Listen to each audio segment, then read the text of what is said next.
Oh.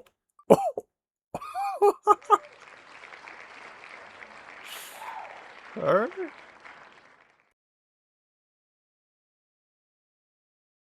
I downloaded this game for like 9 hours. Why is there more downloads? Oh my gosh. What the fuck?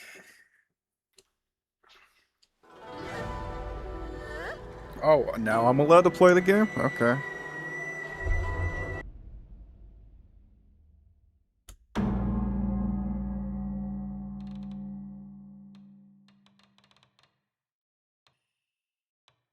I guess. Sure.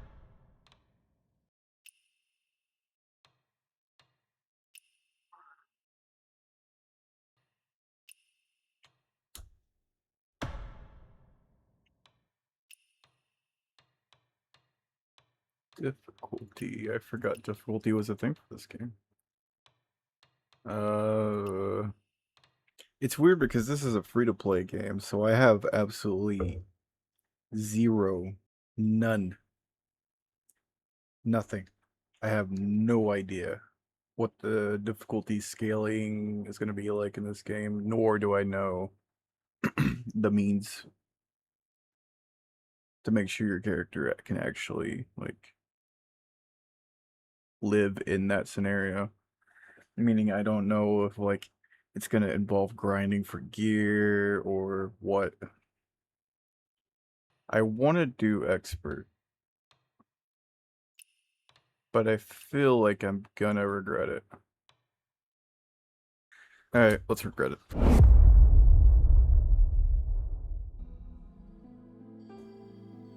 Welcome to Where Winds Meet, an RPG released for PS5, Windows, and mobile in December 2025. Going into this game, I knew next to nothing about it, and other than it being kind of MMO-ish, and that the combat is Souls-like, and that it's narrative-driven. That much told me that 1 hour was likely not going to be enough to judge this game at all, even with an understanding that I'm looking for only a basic idea of what the game's about. I decided I wanted to at least get into the meat of the game a bit and try out some fights to see if the combat lives up to the Souls-like tag. Yet, I sat here for a couple of hours or so after deciding it was time to write the review. I feel like there's so much I want to talk about, and yet I have nothing to say. I've spent 10 hours or so on the grand journey that Where Winds Meet provides, feeling like I've done so many things and yet, like I haven't gotten to start playing the game yet. Since I'm finding it so difficult to tackle this review, let's just start with the basics. While I'm infinitely more comfortable with controllers when it comes to Souls-like games, the amount of hotkeys that were here felt like it was enough to justify playing the game on mouse and keyboard. You can lock onto enemies, basic light attack with left mouse, R to heavy attack, Q to use martial arts skills, which are effectively skills, abilities that are unique to the weapon that you're using. 1 through 4 are mystic skills, which are abilities with independent cooldowns with various uses and effects, inside and outside of combat that can be obtained while exploring the game. You have defense, aka blocking by holding right click. I don't know what it does because I don't use that mechanic in video games. And dodging by pressing shift. The old Estus Flask returns, but with a little bit of a twist. You have a limited number of flasks you can hold on to at one time, which can be upgraded and refilled automatically when dying or going to a bonfire of sorts. The twist being that I feel like it doesn't do a great job of explaining this. You actually have to buy or craft your potions. There's no infinite supply here, so you run into a particularly nasty fight and you're retrying it over and over again, you could end up going through your supply. Luckily, the game does have an answer for this, at least for bosses, which I find out about later. The game does indeed have a parry mechanic. Press E right before tanking a brick wall to the face to deflect. Attacks with a red glow mean it cannot be blocked, but it can be deflected. Gold means dodge only. There are 3 main meters you need to juggle, at least on expert difficulty: HP, stamina, and chi. If you've played Sekiro before, you'll feel right at home here, with the only difference being that stamina is mainly just for dodging, jumping, and certain attacks, while the chi meter is your poise meter, or what needs to be depleted before your stance is broken.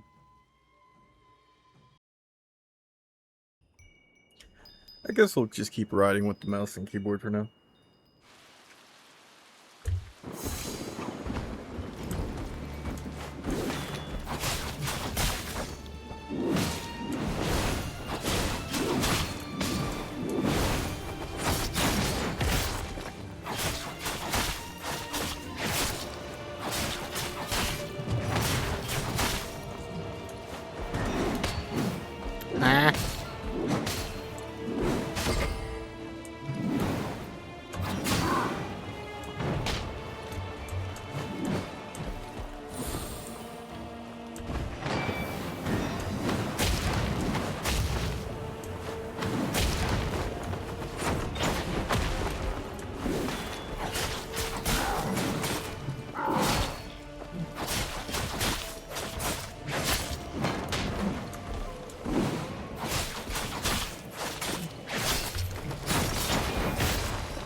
Oh, I see. The hitbox is at the end. Alright.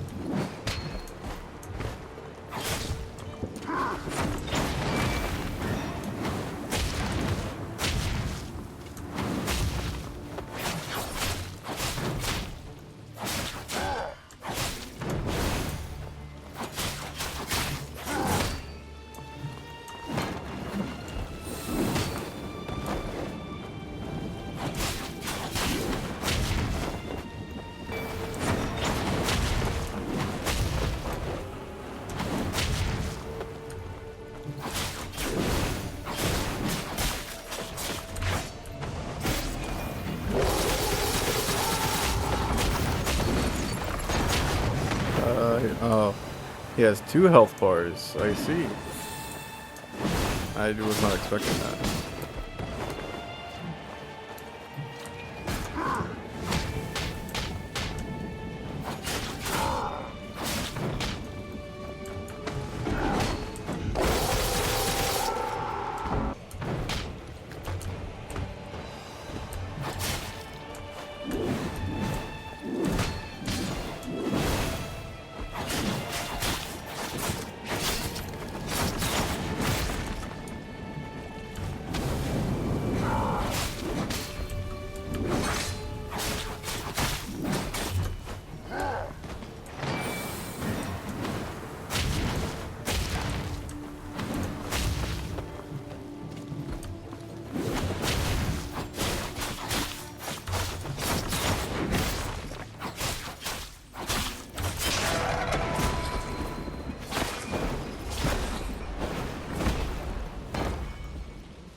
Well, that was sudden. My initial impression of combat is that when it comes to character control, it feels nice and snappy like it should. As far as basic swordplay, it continues to remind me of Sekiro.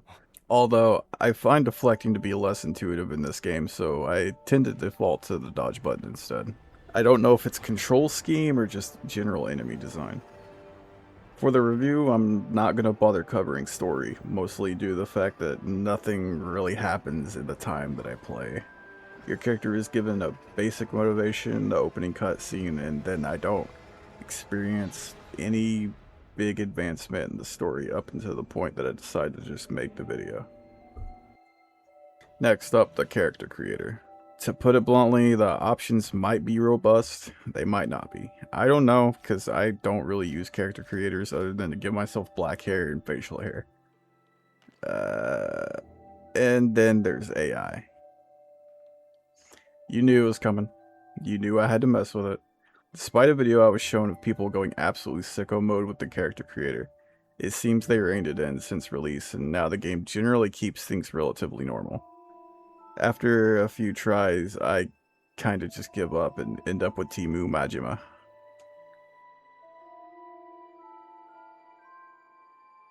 I nearly died to this flower's aura because I couldn't figure out why it was sparkly.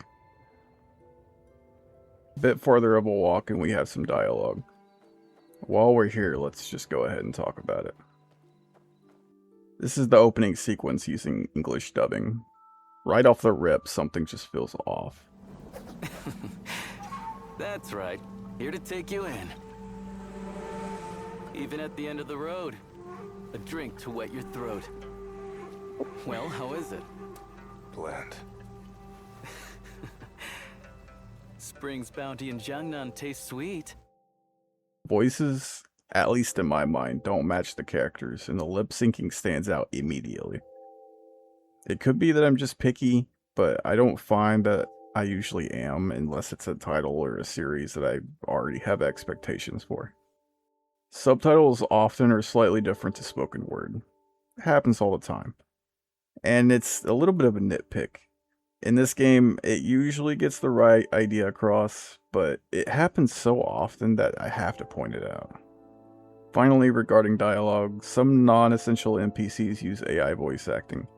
This, in fact, is the first time I've even run into this before, and it's kind of a shocker and off-putting. Well, I'm not going to go losing my mind on Twitter over it, if for no other reason than I don't use Twitter. I'm kind of surprised I didn't hear of any controversy surrounding the game over its use of AI. Moving along, we go into a cutscene which leads us into getting our first ability. After sparring with you, I've gained even more insights into archery research. Thanks to your instruction, my skill with the bow has advanced greatly. Actually, I heard that many unsavory characters have also come to Qinghe. Even that dreaded Killer Blade. Seriously, it can't be me that feels like the voice acting is weird or off or doesn't match. He gives us a book which teaches us the ability to slow down time while we're aiming with a bow.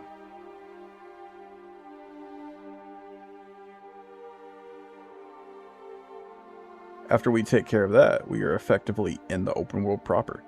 We can now explore if we so choose, or we can go down the beaten path to follow the main storyline.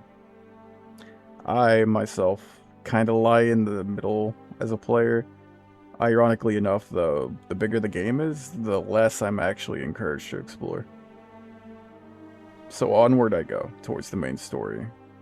We stop by and talk to a wanderer who is there to have us become more familiar with the map. He also swindles me out of my green stone donuts. In exchange, he gives me some journal that I still have no clue what it was for. Finally, he gives us one more task. Watch a singular bare ass. We are now shown another method of obtaining skills.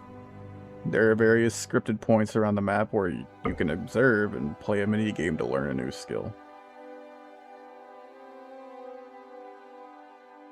Press F to comprehend, boys.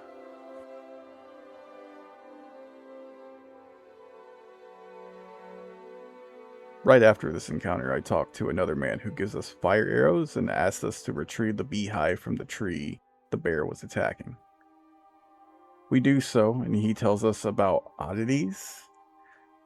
Honestly, this is kind of where I started to feel like I was getting bogged down with too much info and things that the game wants me to learn. This is effectively a class or a weapon type as far as I can tell. Every weapon has its own moveset and martial art, and they are suited for different roles. They appear to be DPS, heal, and tank. I select dual blades because that sounds badass, man, and move on to the next story point. There's actually a lot of things to do in this tiny town.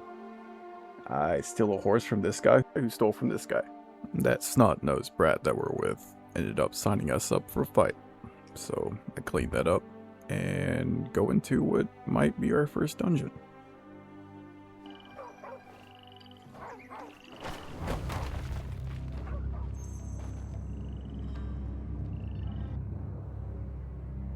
There's nothing too exciting for a first dungeon, but we pick up a new ability.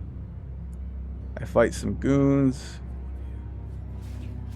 and I find out there's a summoning mechanic, which it seems to me like it's very similar to Dark Souls, where you bring in other players for jolly cooperation, and I get treated to a boss.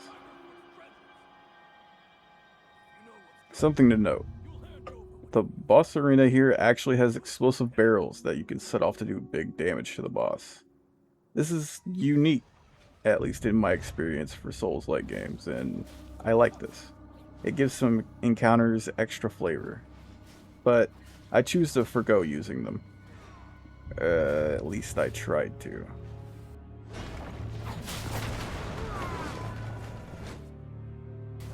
After dispatching the boss, I go topside to finish the quest and proceed to get a taste of some actual difficulty. There are multiple NPCs surrounding this ring. They act as sort of sparring partners. I eventually take them all on with no problems, but this old fart right here, Grandpa's got hands, bro. The way these duels work is every time a combatant empties the other's chi meter, they get a point. The first to 5 wins. For having just starting this game and getting used to combat, the fight is pretty rough, which is why I spend the next hour or so on it. Let's watch the final fight.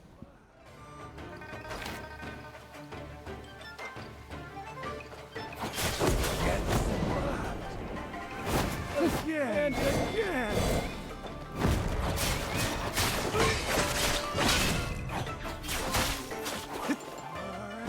Coming down.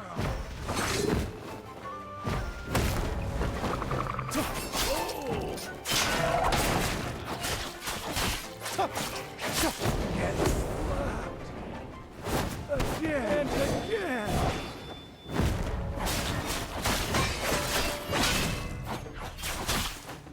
Oh, gosh. He's on the corner. I go.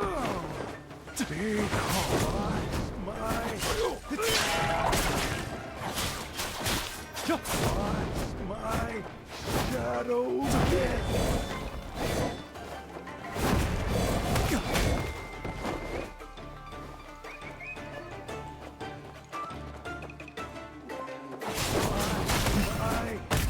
Shadowless.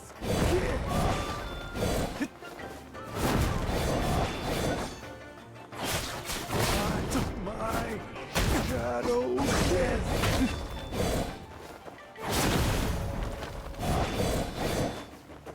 Stay calm. My shadowless.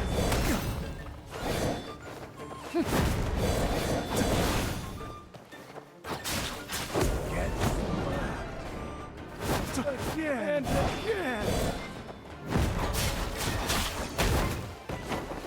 Stay calm. Get slapped. Again, again.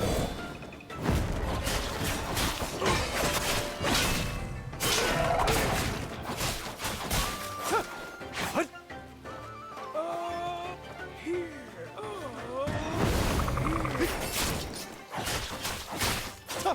Get slapped. Again, again.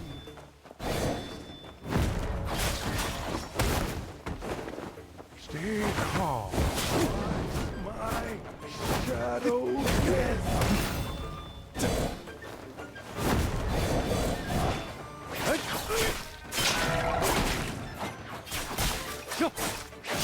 Get slapped. Again, again.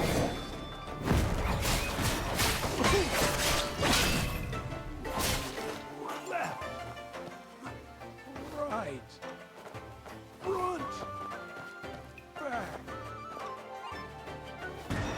Going up. It kind of felt overtuned for the point that it's at, but I do like this fight. It made me look forward to what's to come.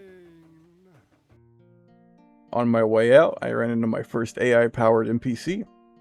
Not only is it AI voiced, but it even has chatbot functionality. If you befriend them by fixing their problems by chatting, they will apparently send you weekly gifts. It's important to note that it was around this time that I decided to switch to Chinese dub. It alleviates a lot of the complaints I have, but the normalization still needs work.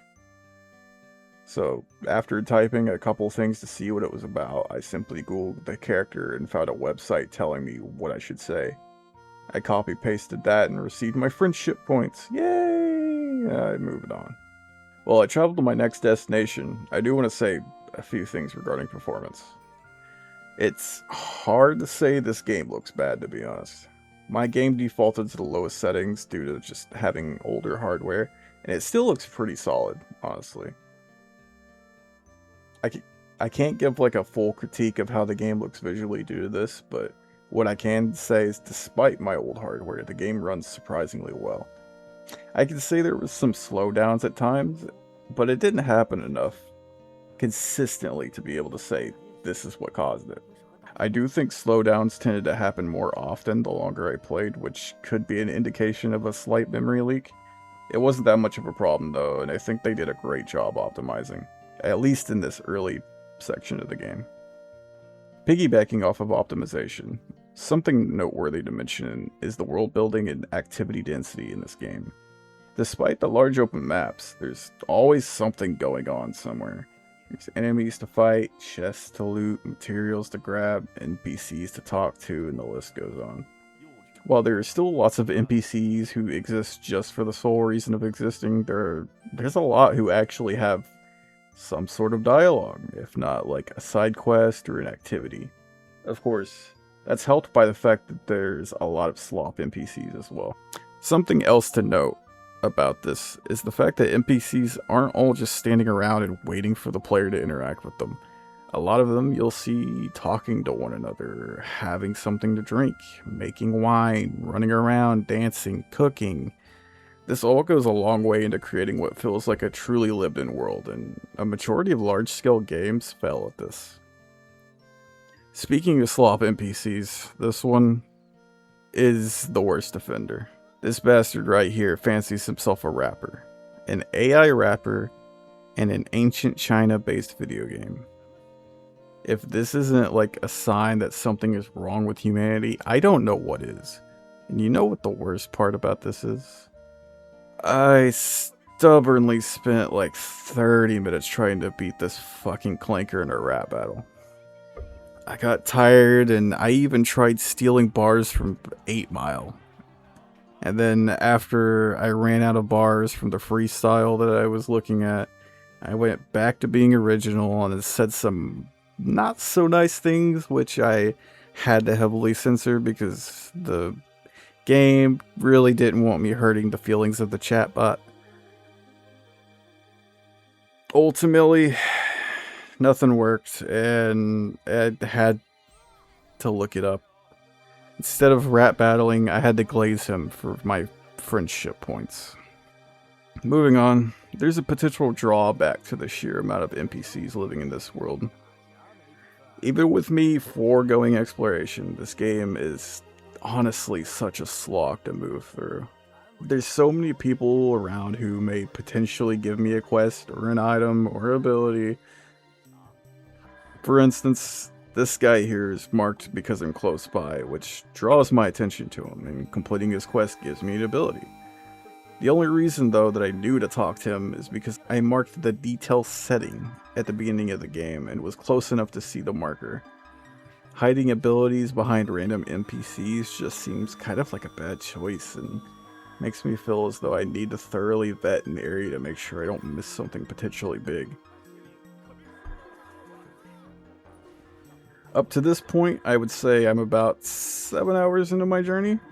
Granted, I had a fight that took over an hour to beat, and I did a dungeon that took like 10 or so minutes, plus that bot rat battle that I just did that took 30. It would probably take me 5 minutes to retrace my steps back to the beginning of the game. Well, in this town, I stumble upon an area where I could cook food, craft potions, and something else that I couldn't interact with yet. Food is for healing after fights, which I feel like that was never explained. I actually figured this out because I ran out of food on the way here and I realized I wasn't healing anymore. I also realized that healing potions are finite by happening to go into my inventory and seeing them at some point. Well, I won't take points away over that. If you're going to tout yourself as a Souls-like, you should probably make it known that the resource that keeps you from croaking in fights is finite, and that you need to keep managing your stock. Moving on, I've come across a sickly goose. Through this, I'm taught about healing. It's a skill that allows you to heal. Whoa. You play a mini game, and if you're successful, you can heal the injuries of other players that give debuffs. Ironically enough, I've actually just been walking around with a head injury that I haven't been able to get healed yet.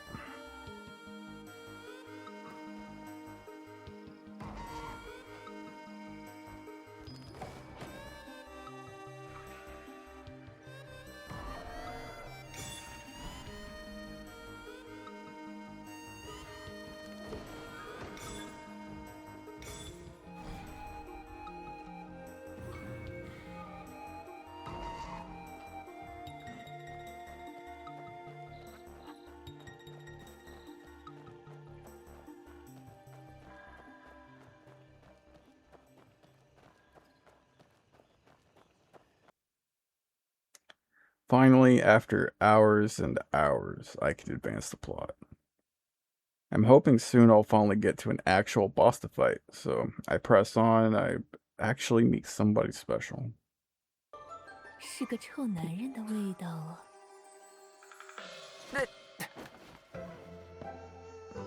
愣着干什么呢？这个时辰了，酒器还没送来，还不快去祠窑问问？啊，好。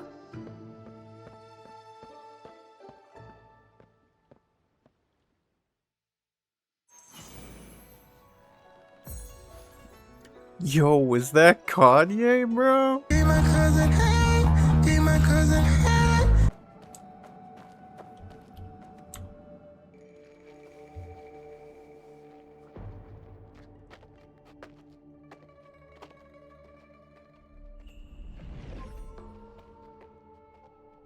Am I actually gonna get to buy something?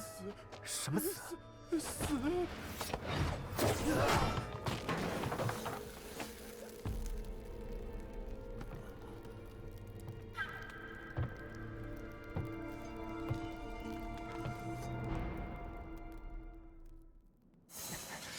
你是谁？为何来我家祠窑？小崽子 Oh my god. 我的死辈，敢往我祠窑里躲，不敢报上名。条都没长齐的狗崽子，竟敢认你兄弟，害得老子的人不要记住，路上总要认得老子的刀。 Okay, 狗 never 崽子 mind.，下辈子再来过吧。 Well, with that disappointment, he kidnaps us, tries to force us into taking him to our aunt, and he conveniently walks away while it's conveniently foggy. We escape to a conveniently closed temple with a convenient secret passage. It leads us to a small dungeon with nothing really of note inside, and once we exit, it conveniently leads us to exactly where we just were. Alright. We're nearing the end of my playtime, and I think I've said most of what needs to be said, so let's just cut through the rest of this narrative and get to the finale.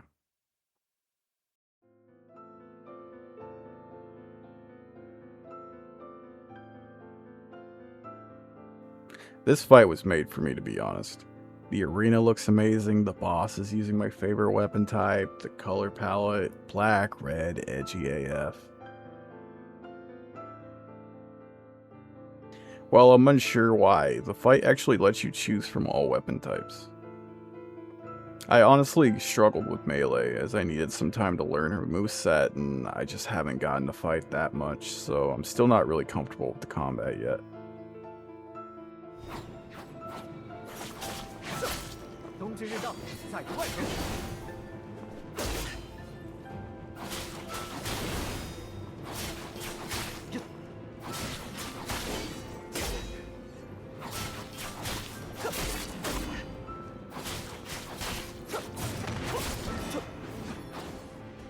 Another part of the struggle is I only have one heal for this fight, and that's kind of a lot to ask of all things considered. Despite this, I get her to phase 2 on my first try, and her phase transition is stunning.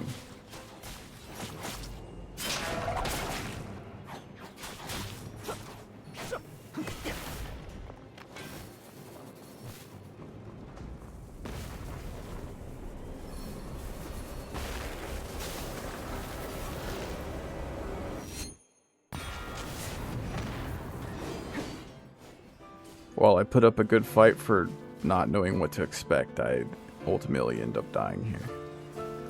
Towards the beginning of the video, I mentioned the game has an answer for players when concerned about burning potion supplies trying to beat a fight. This is it. I decided to take the opportunity to try different weapon styles out here. All the ones I tried kind of suck ass though. It's not that they're bad, it's just not my thing. I get to the fans. They're ranged and its martial arts are based around healing.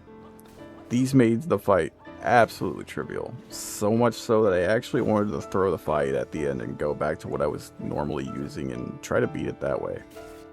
But I kind of fucked up. I deflected an attack which emptied her chi, and my counterattack did way more damage than I expected. And here we are.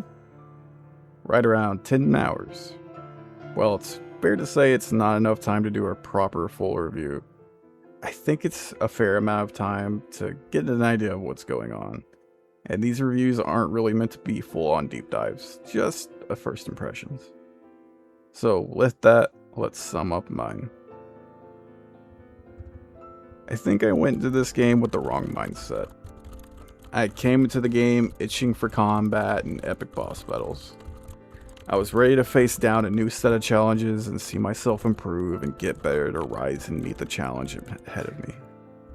What I ended up walking into ended up being more of a virtual tourist destination with plenty of sights to see, people to talk to, and activities to complete. There's nothing wrong with that, of course, but it's just not what I had hoped for. What little bit of combat I did get to do in my time so far has felt good, so there's promise, but it's drip fed in between huge chunks of downtime. While disappointed, I can still acknowledge what's here is well made, with some exceptions. And this game has a large appeal for those who love exploration, collecting, storytelling. It's very comfy and well made world that I can see people getting lost in, but that's just not for me. I'm sure given more time, I likely could find more of what I wanted out of this game, but I don't know if the time and effort to get there is gonna be worth it or not. 6 out of 10.